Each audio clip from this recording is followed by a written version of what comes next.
কারণ সংঘর্ষ অনিবার্য। কারণ একই সাথে ওই যে কমরেড মঈনুদ্দিন খান বাদল সংসদে বলেছিলেন, ধর্ষক আর ধর্ষিতা একসাথে এক পথে চলতে পারে না, খুনি আর ভিকটিম তার পরিবার একসাথে চলতে পারে না। তো বাংলাদেশের মুক্তিযুদ্ধের পক্ষে আর বিপক্ষে একসাথে চলার আর পরিবেশ নেই, মুখোমুখি হবে। এই যে প্রতিদিন আওয়ামী লীগের লোক মারা যাচ্ছে, প্রতিদিন প্রতি মাসে, এই যে আশকের সর্বশেষ রিপোর্ট শুনলেন, সর্বশেষ আইন ও সালিশ কেন্দ্রের, তাদের ভাষাতেই 61 জন মারা গেছে। এই 61 জনের মধ্যে কিন্তু 50 জনই আওয়ামী লীগ করা মানুষ, তারা জেলে মারা গেছে। আর জেলের বাইরে কত মারা, হ্যাঁ প্রতিদিন 10 থেকে 12 জন কমপক্ষে মারা যায়, মানে হত্যা হয়। তার মধ্যে কিন্তু 7-8 জনই হচ্ছে আওয়ামী লীগের মানুষ। তো তারা এই যে বছর 2 বছর যাবত নির্যাতিত নিপীড়িত হলো, তাদের পিঠ এখন দেয়ালে ঠেকে গেছে। তারা ভেবে দেখেছে এইভাবে মার খাওয়ার চাইতে, এইভাবে মারা পড়ার চাইতে। আর আপনি এও জানেন যে একটা নিউজ এসেছিল যে একটা আওয়ামী লীগের নেতার স্ত্রীকে ছাত্র দলের নেতা 1 বছর যাবত ধর্ষণ করতেছে, তার স্বামীকে মুক্ত করবে বলে। আপনি এটা তো একটা দেখলেন, এরকম তো হাজার হাজার ঘটনা আছে ভাই। তো তাদের পিঠ দেয়ালে ঠেকে গেছে, তাদের আর পিছনে তাকানোর আর জায়গা নেই, মুখোমুখি হবে। আর শেখ হাসিনা কেন আসবেন? কারণ তিনি দেখেছেন যে তার জীবন, তার পিতা এই দেশের জন্য জীবন দিয়েছেন, তিনি কেন পিছিয়ে থাকবেন, পিছিয়ে পড়ে থাকবেন? আর তার চাওয়া পাওয়ার কি আছে? তিনি বঙ্গবন্ধুর কন্যা, তারপরে তার চাওয়া পাওয়ার কিছু নাই। তারপর তিনি বাংলাদেশ আওয়ামী লীগের সভানেত্রী, আর কি চান তিনি? তারপর তিনি বাংলাদেশের কয়েকবারের প্রধানমন্ত্রী, তার আর কি চাওয়া পাওয়ার আছে? তো তিনি যা দিবেন তা তো জনগণের জন্য তাকে করতে হবে। তিনি দেখতে পেরেছেন যে তিনি যদি এখন দেশে না ফিরেন, এই দেশটা একটা জঙ্গিবাদী রাষ্ট্রে পরিপূর্ণ হয়ে যাবে, পরিণত হয়ে যাবে। এই যে আপনি দেখাচ্ছেন না, তারপরে এই দেশের অর্থনীতি ধ্বংস হয়ে যাবে, গণতন্ত্র ধ্বংস হয়ে যাবে। সুতরাং তাকে তো ফিরে আসতেই হবে। এই দেশের জনগণের মুখে ভাত তুলে দেওয়ার জন্য তাকে আসতে হবে। তিনি আওয়ামী লীগের জন্য আসতেছেন বলে আমি বিশ্বাস করি না, তাহলে সাহসী তিনি পেতেন না। শুধুমাত্র আমি বিশ্বাস করি জননেত্রী শেখ হাসিনা শুধুমাত্র যে আওয়ামী লীগের নেতা কর্মীদের কারণে তিনি দেশে ফিরতেছেন, এটা আমি মানি না। এটা একটা কারণ হতে পারে। আমি বিশ্বাস করি এই দেশের সাধারণ জনগণের মুখে ভাত কাপড় তুলে দেওয়ার জন্য তিনি আসতেছেন, আমার ধারণা।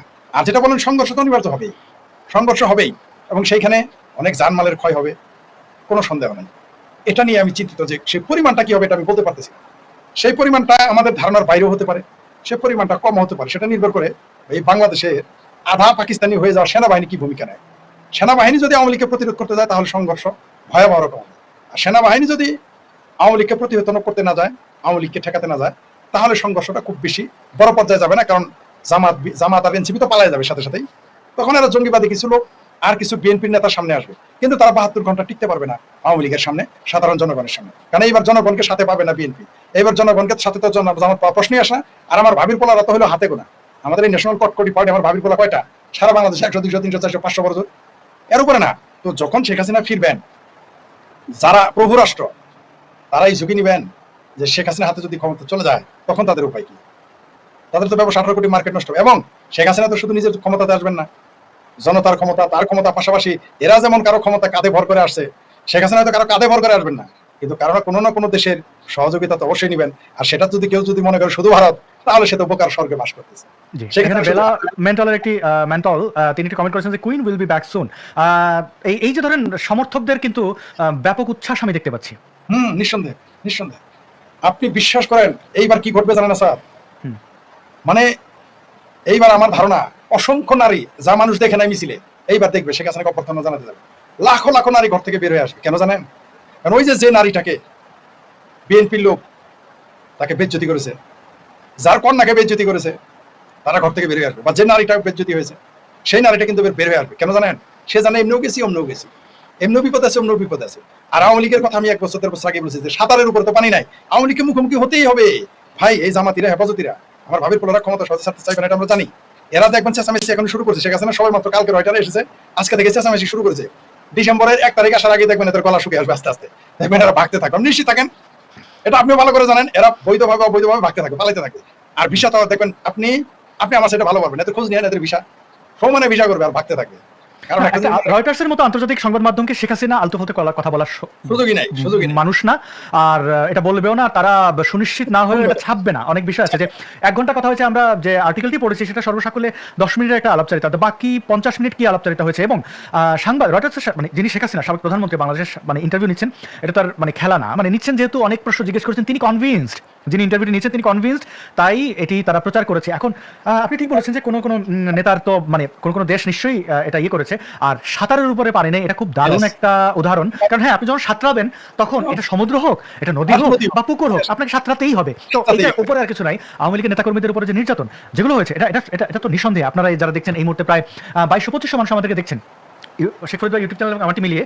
তো আমি তো দর্শকদের জিজ্ঞেসই করবো যে আপনারা কি মনে করেন নির্যাতনের শিকার আপনি কতগুলো ঘটনা দেখেছেন লিখতে পারেন, এবং শেখ হাসিনা ফিরবেন কিনা সেই মতামত আপনিও এখানে দিতে পারেন, আমরা কমেন্টগুলো দেখানোর চেষ্টা করবো। শেখ ফরিদ ভাই, এই যে দেয়ালে পিঠ থেকে যাওয়ার উদাহরণটি দিলেন, সাঁতারের উপরে পানি নাই, আসলে এই ভয়টা কি এই জামাত শিবির রাজাকার বা এদের বিভিন্ন team A B C team, যেমন এনসিপি আছে, যেমন এবি পার্টি আছে, আরো কয়েকটা নামে বেনামে, এবং তাদের কিছু ছেড়ে দেওয়া ছাগল আছে, ওই ব্যারিস্টার ফুয়াদ, আরেকটা আছে ব্যারিস্টার শাহরিয়ার কবির, এই ধরনের এরা কোথায় যাবে, কি করবে? তারেক জিয়া বা কিভাবে এই জিনিসটা হ্যান্ডেল করবেন? মানে শেখ হাসিনা ফিরলে তো তাকে কোনো একটা জেলে রাখতে হবে, সেরকম জেল তো নেই, সাধারণ কয়েকদের সাথে তাকে রাখা হবে। শেখ হাসিনাকে জেলে রাখার সুযোগ নাই, না এটা আমি অনেকেই বলেছে মানুষ রাস্তায় নেমে আসবে, মানে তাকে হাউস অ্যারেস্ট রাখতে হবে।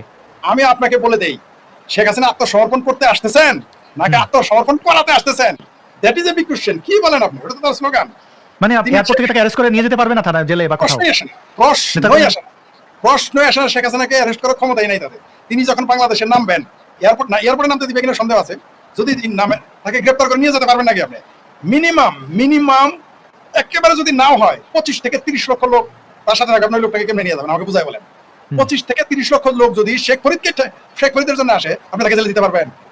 তাহলে কোথায় শেখ হাসিনা 3-4বার প্রধানমন্ত্রী বঙ্গবন্ধু ধরে ফাঁসি দিবেন? আর তিনি কি জেল খাটার জন্য আসতেছেন? আত্মসমর্পণ করানোর জন্য? আমার বিশ্বাস হয় না। শেখের বেটি আত্মসমর্পণ করার জন্য আসে নাই, আত্মসমর্পণ করানোর জন্য আসবে। এই জামাতকে আত্মসমর্পণ করাবেন আবার। আর ভাবির পোলাদের বাদ দেন কথা, এগুলো ওই টাকলা পথ মত এগুলো খুঁজেই পাবেন না। এরাই মনে বলতে পারে আমরা তো ইউনুসের কথা এগুলো বলছি, আমাদের তো ওয়াকার বন্দুক ধরে রাখছিল তাই এগুলো বলছি, আমরা তো এগুলো বলি নাই। অলরেডি আপনি দেখেছেন না, বলছে আমরা তো কিচেন ক্যাবিনেটে আমরা ছিলামই না, আমরা কিছু জানি না, দুধ ভাত খাই। তারপরে কি বলেছে আসিফ স্যার? বলছে আমি তো কিছু জানি না, সব ইউজ করছে। কারণ সবাই তখন কি বলবে জানেন? এগুলো তো ইউজ দেয়। আর অলরেডি কিন্তু জামাত বলা শুরু করেছে যে নির্বাচন ষড়যন্ত্র, বিএনপি এবং ইউনুস ষড়যন্ত্র করছে। মনে আছে আপনার? এ বলে শুরু করছে জামাত। একটা জিনিস আপনাকে বলি, জামাত তখন কি করবে জানেন? যে কোনো ভাবে আওয়ামী লীগের সাথে আপোষ করে টিকে থাকার চেষ্টা করবে। কারণ আওয়ামী লীগ আসার পরে বিএনপির উপরে যে ঝড় তুফান শুরু হবে, এটা তো আপনি বুঝতেই পারতেছেন। কারণ বিএনপি বড় গাছ। ওরা কিন্তু অনেকে ওই হাদি ফাউন্ডেশন থেকে বের হয়ে যাচ্ছে, কে কি যেন করতেছে। আর ইসলামিক সন্ত্রাসীগুলোর তো একটা ভালো অজুহাত আছে, ইনকালাব মঞ্চ থেকে ভাগতেছে। হ্যাঁ, এদের তো একটা ভালো অজুহাত আছে, কিছু হইলেই যেমন এরা বলৎকার করে ধরা পড়লে বলে জিনে আমার এটাতে করাইছে, এখন শয়তানে করাইছে, এগুলো হয়তো বলবে। কিন্তু আমার প্রশ্ন এখানে, আওয়ামী লীগের নেতাকর্মীদের মধ্যে একটা বড় অংশ ছিল কিন্তু আল্লাহ মালিক, তারা যদিও এখন অনেকে, এদের উদ্দেশ্যে ভালো করে প্রশ্নটা বুঝবেন। তারা যখন সাইদি রাজাকারকে মৃত্যুদণ্ড দেওয়া হয়, তারা বলেছে না সাইদি সাহেব ভালো মানুষ, আর বাকিগুলো রাজাক সাইদি সাহেব ভালো মানুষ।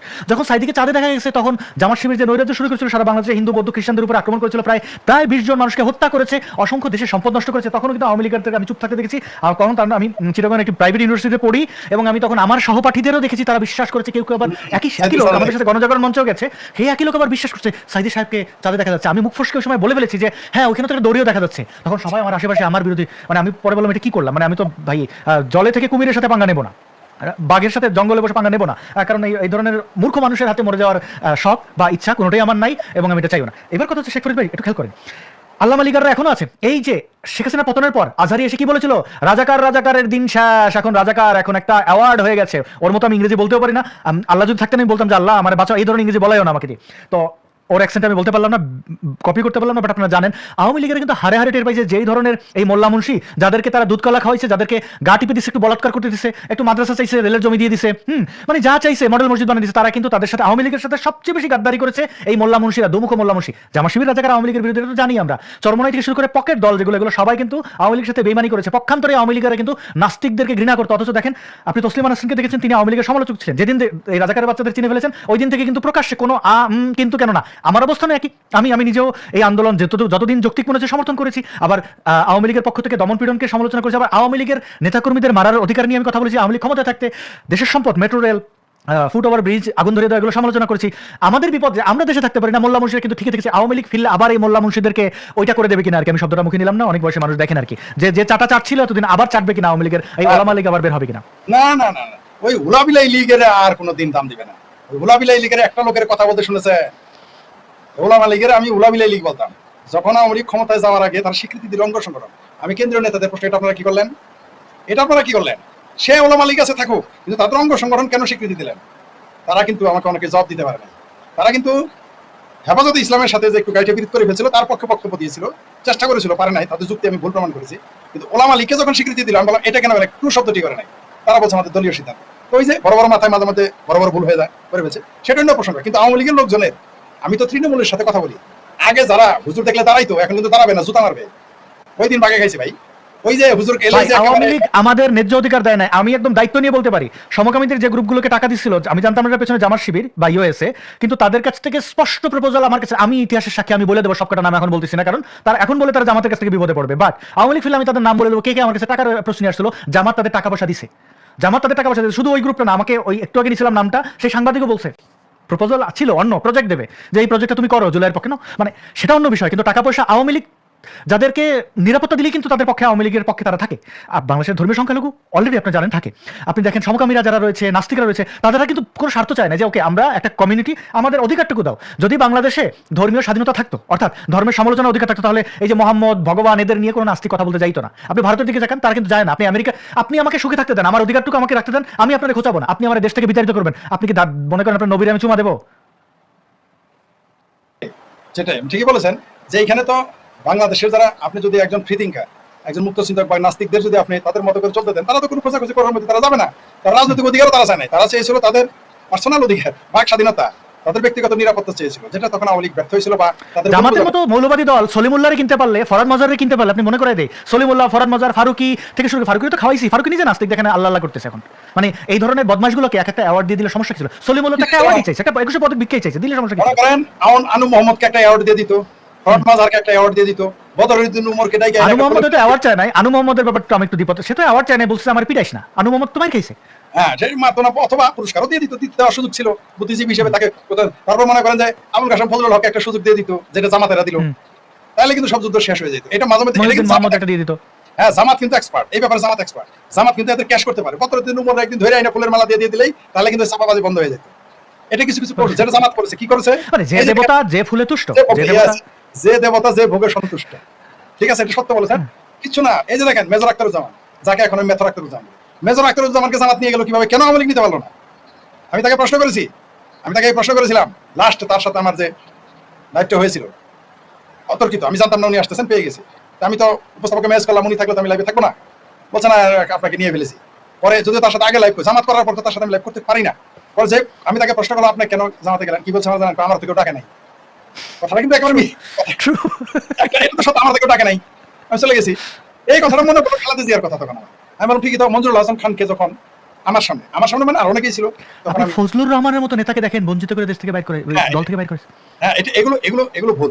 এগুলো যেমন বললো যে খালেদা জিয়াকে জিজ্ঞেস করলো আপনি কেন জামাতের দিকে ঝুঁকলেন, খালেদা জিয়া বললো আমার শেখ হাসিনা দেখাতে দেখাতে জামাতের দিকে নিয়ে ফেলে দিছে। এই যে কথাগুলো বলেছে, তেমনি আওয়ামী লীগ এই সুযোগগুলো দিলে তারা চুপ হয়ে যেত। তারা হয়তো আসলে তো এই যে ফরহাদ মাজার, আনু মোহাম্মদ, যদিও আচ্ছা শোনেন, আপনি নির্যাতিত হন নাই, আপনি যে আনু মোহাম্মদের সাথে উদাহরণ দিলেন, আমি আপনার সাথে মত পোষণ করি। আপনি তো তার সাথে বেশি নির্যাতিত নিপীড়িত হয়েছেন। আনু মোহাম্মদের বাড়িতে তো আওয়ামী লীগ হামলা করেন, আপনার বাড়িতে করেছে তো আওয়ামী লীগ হামলা। আমাদের দেশের শেখ ফরিদ, আমাদের দেশের মূল সমস্যা কি জানেন? এটা অন্য দেশেও আছে, ভারতেও আছে। যারা বুদ্ধিজীবী তারা নিজেদেরকে একটা সময় যায় এমন একটা অহংকারের জায়গায় নিয়ে যায় যে আমি শ্রেষ্ঠ, আমাকে সবাই তেল মারতে হবে, আমার বিশেষ জিনিস খুব বড় বড় হয়ে গেছে, সবাই তোমরা তেল মেরে দাও। এই যে তাহলে এদের মূর্খ পণ্ডিতকে আপনাকে বলবে, আমাকে বলবে বাংলা বা সংস্কৃত শব্দে মূর্খ পণ্ডিত যেটা শব্দটা তৈরি হয়েছে বা ব্যবহার, এটাকে আপনার আমার জন্য তো নয়, এটা রাজনীতিবিদদের জন্য। এটা তো প্রবাদ আছে, দুর্জন বিদ্বান হলেও পরিত্যাজ্য। পণ্ডিত মূর্খ, এই আনু মোহাম্মদ পণ্ডিত মূর্খ। আপনি যত পণ্ডিত অর্জন করবেন, অহংকার তত বিলীন হয়ে যাবে, তত আপনার অহংকার। আপনি এইবার আমরা একটু মবের দিকে তাকাই। আমাদের জামাত শিবির, রাজাকার, বিএনপি মিলেমিশে একটা সর্বসমন্বয় একটা অসাধারণ মব আমরা দেখলাম বাংলাদেশে।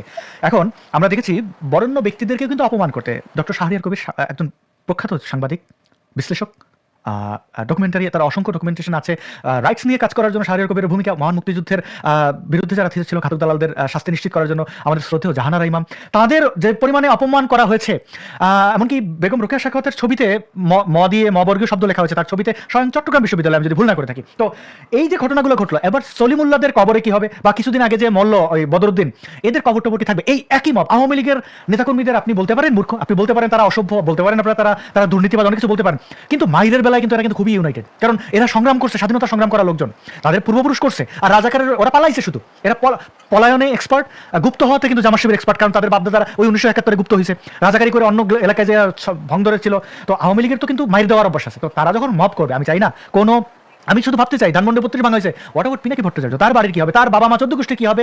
যেভাবে মব করে প্রথম আলো ভাঙা হয়েছে, সেইভাবে অন্যান্য যে আমার দেশ, তোমার দেশ, লালের দেশ, তো যাই, এদের কি হবে? আপনি কি মনে করেন যে আওয়ামী লীগ যখন মব করবে সেটার মাত্রা কেমন হবে? আমি আবারও বলছি, আমি কোনো মবের প্রমোট করছি না, কোনো সন্ত্রাস কর্ম আমি সমর্থন করি না, কিন্তু কিছু তো হবে। আপনি ঢিল মারছেন, পাটকেল তো আপনার দিকে অলরেডি তীর ছোড়া হয়, ওই তীর আর ফিরে আসে না, তো তীর তো ছোড়া হয়ে গেছে। আপনি ওটা কিভাবে ফেরাবেন? এটা তো অবধারিত, আপনি মার খাবেন, আপনার কবর টবরে মানুষ প্রস্রাব করবে, এটা অবধারিত। তো সেটা মাত্রাটা কি হবে, এটা আপনি যদি আমাকে একটু বলতে পারতেন। প্রথমে আপনাকে বলি 32 নম্বর, প্রথমে আপনাকে স্পষ্ট, আমি দুঃখিত, আমরা মানবাধিকার কর্মী এবং মানবাধিকারে বিশ্বাস করি, কিন্তু কিছু কিছু ঘটনা ঘটবেই, আমরা সে ঠেকিয়ে রাখতে পারবো না। আমরা এটা নিয়ে হয়তো তখন নিন্দা জানাবো, যে ঠেকাতে পারবেন। আচ্ছা, ওই যে ক্লিপটা দেখালেন